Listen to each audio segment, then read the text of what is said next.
শুভ দুপুরের পুজোটা নিয়ে আজকে ভিডিও শুরু করছি। আজকে আমি রান্না করবো সিম পোস্ত। তো সিম পোস্ত করতে কী কী লাগে আপনাদের দেখায়। আমি প্রথমে সিমটাকে কেটে জলে ধুয়ে রেখেছি। আর এখানে আমি কড়াইয়ে তেল গরম হয়ে গেছে, 5 ফোঁড়ন শুকনো লঙ্কা দিয়েছি। এবার আমি সিমটাকে দিয়ে দেবো।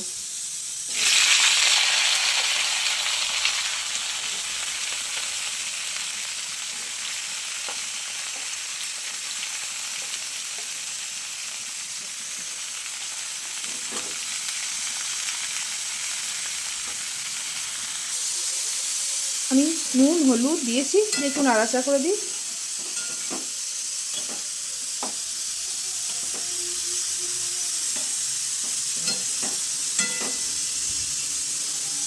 এবার এটাকে আমি ঢাকা দেবো।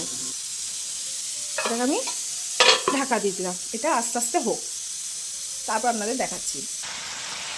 আমার সিমটা সেদ্ধ হয়ে গেছে। এবার আমি পোস্তটা দেবো।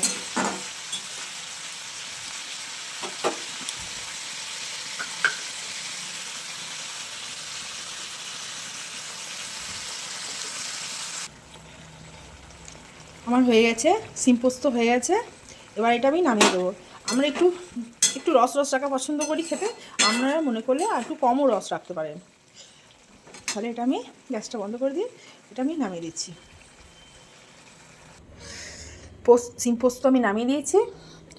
এবার আমি একটু একটু কাঁচা তেল ছিটিয়ে দেবো।